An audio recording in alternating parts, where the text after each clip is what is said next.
Hey runners, it's your midsole man Eddbud here. Too many comparison requests from viewers to ignore this one. There's a whole bunch of different comparisons that you viewers want me to make up against the Adidas Evo SL. So today going to compare this new super trainer from Adidas up against a whole host of different models. The Novablast 5 from Asics, the Pegasus Plus from Nike, the Adizero Sl2 from Adidas, and also the New Balance Fuel Cell Rebel 4. These are all around 130 to 160 quid. How do they shape up? Let's take a look.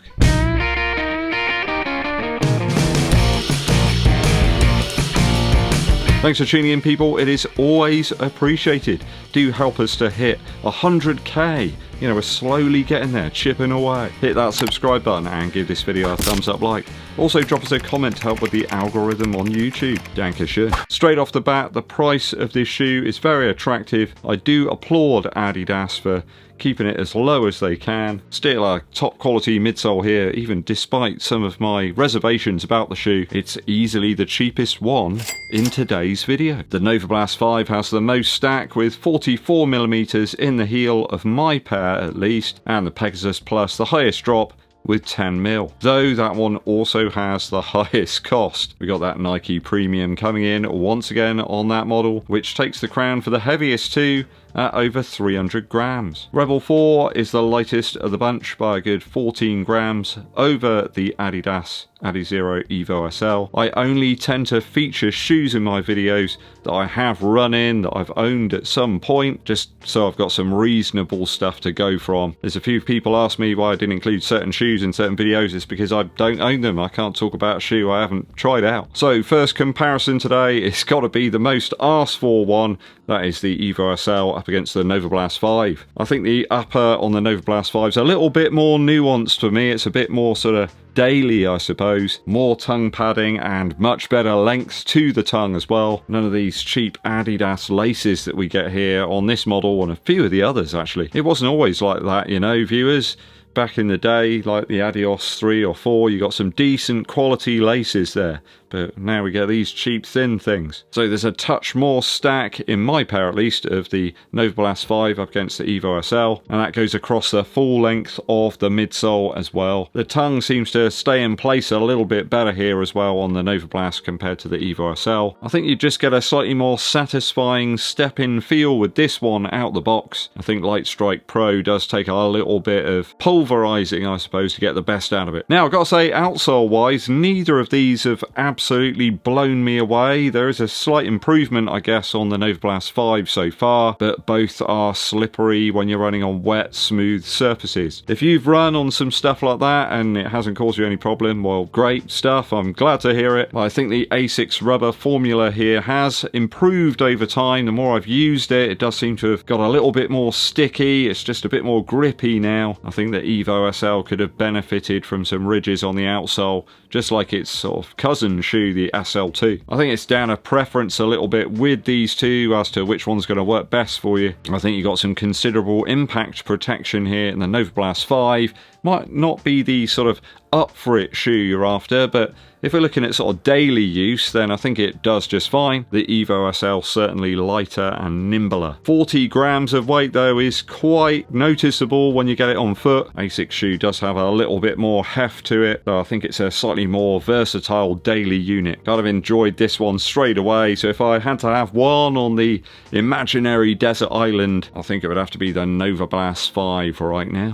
Okay, a great comparison for you now up against the Pegasus Plus this time, or the Pegasus Turbo 2024, whatever you want to call it. So the Nike top tier foam ZoomX up against the Adidas kind of top tier foam, I suppose, Lightstrike Pro. On paper, you'd probably say that ZoomX has a bit more energy return to it, but as we know, this one isn't quite the same as some of the other ZoomX models. A little bit denser, slightly more durable perhaps. I would suggest overall Lightstrike Pro is more durable and has more longevity to it in the long run. And I don't mean like the long run, I mean like in time. Yeah, I have to state here, I think the Evo SL will only get better over time the more you use it. It does seem to be getting a little softer for me now. I think my beef really with this shoe is the upper and the outsole rather than the midsole itself. I think that's pretty banging. That upper material just doesn't grip my foot as well as the Flyknit does in the Pegasus Plus. And of course the outsole unit is way better here on the Nike shoe.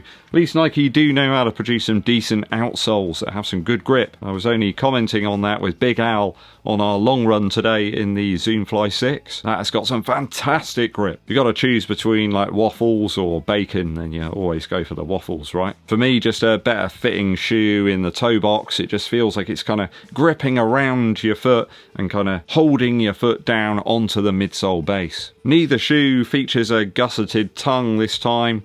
I've had no major tongue slide with the Evo SL, certainly didn't get any with the Pegasus Plus. As I said earlier, the Zoom X that we've got in the Peg Plus isn't quite what we have in Nike's top tier race shoes. A denser blend with more durability, and I think over time the Evo SL is actually going to improve. As such, I think midsole wise it's actually got the edge over the Pegasus. But you've got to consider the large price gap between the two is about 30 quid extra for Nike's shoe. Again, if you want that sort of light, nimble feel, that sort of kit car style, less stability in the heel of the shoe, then I think the Evo SL is the way to go. If you want a more daily trainer type thing that will handle most things you throw at it with better grip for sure, then go for the Pegasus Plus. It's not a wild ride by any stretch. If you want that, then go for the Evo SL, but again, is it really what you want on a daily basis? And the answer for me is no. If I had to have one, I think I'd err on the side of the Evo SL. There's just a few things they could have done to the Pegasus Plus to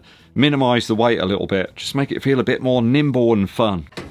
As a comparison, the next shoe I want to look at is the Rebel 4. I did own that shoe earlier this year, but I quickly sold it on. I think that tells you a lot about what I thought of it. It was very light, very squashy, but again, it featured an upper that I just really struggled to get on with. The design just didn't seem to work for me. The Rebel 4 featured a very wide forefoot area with material that was quite rigid, and I seemed to have to cinch the laces in super tight to get a good lockdown around the foot. I just didn't really feel like it had a huge amount of return. It just felt like a sponge. As such, I don't really feel that that shoe's anything like this one. It does feel a bit more up for it. There's a bit more energy return to the midsole, and the upper is better than the Rebel 4. So I think I do appreciate the Evo SL, even though it's got some shortcomings up against that one. Maybe I can improve this shoe in terms of the upper a little bit, switch out the laces, perhaps something a bit wider. There's a viewer of the channel actually in the comments did suggest removing the insole here. It does seem to be quite slippery.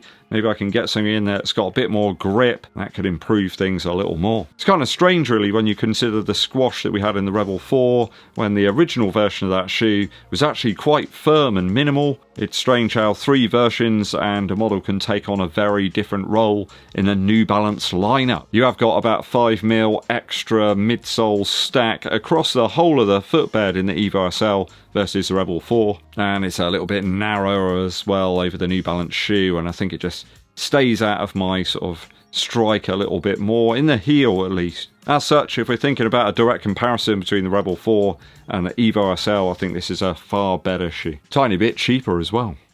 No comparison video of the Evo SL would be complete unless I got out the SL2. Obviously a tad more padding in the tongue on this one, still those dodgy thin laces, and obviously more rubber in terms of ridges up front and in the heel. The other thing I find about this shoe is because they've sort of weight relieved the midsole here in the heel, it actually gives it a little bit more bounce. Of course, you've got that protective layer around the Light Strike Pro in this shoe. It feels kind of controlled but still lively all the same. Kind of think it's a bit like a Cadbury's cream egg where you've got the harder chocolate shell and the inside sort of soft and delicious. You don't quite have the very extreme forefoot taper that you get in the SL2 in the Evo SL. It's a little bit more forgiving. There's a tiny bit more room up front here. Many people found they had to go up a half size in the SL2.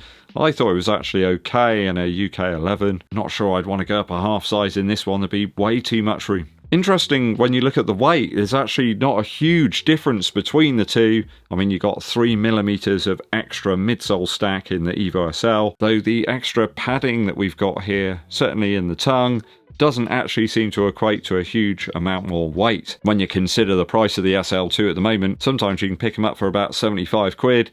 Well, you know, that's like half the price of this. And of course, you can actually walk into a store or go online and buy this right now, rather than entering into a drawer for this one. Quality-wise, the SL2 wasn't absolutely perfect. Pretty much the same reasons I gave for the EVO SL, the laces and the rubbish insole. They kind of diminish the buying experience a little bit, so do bear that in mind if you're picking up a pair of either of these. But at least it's going to work in a few more situations than the EVO SL will in the winter. So I think if I had to have one of these and keep them for the desert island, it would be the SL2 actually. Okay, that's all my comparisons on the EVO SL. I did note that there's quite a few Adidas shoes in the past. When I first reviewed them, I really wasn't blown away, but then they kind of got better and better. I think with the Takumi Sen 10, I kind of knew what I was letting myself in for. This one does seem to be improving as I use the midsole more. It just takes some more braking perhaps. Maybe I can improve it with some new laces and a different insole. Maybe I can stick some more rubber to the bottom as well. Let me know your thoughts and opinions down in the comments. A musical interlude for you to check out. This one comes from My Morning Jacket. It's a track called At Dawn. Incredible atmosphere to this track. Gallons and gallons of reverb as well on the main vocal line. It's almost like a weird psychedelic spooky Roy Orbison track, I suppose, and there's some soaring vocals later on in the song. Very minimal kind of instrumentation, just some drums and a bit of acoustic guitar. Almost a country tinge to the vocals, I suppose, like proper country, you know, this newfangled stuff. Really interesting band to check out. My Morning Jacket still producing stuff to this day. I think this one came out back in like the early noughties or something. Go and check it out. At Dawn by My Morning Jacket. Many thanks for tuning in and sticking with me to the end of today's video. Do hit that subscribe button and give this video a thumbs up like. Also drop us a comment to help with the YouTube algorithm. If you've been enjoying the videos recently, drop us a super thanks or think about becoming a member as well to help support the channel on a more ad hoc basis. My name's Eddbud and I'll be seeing you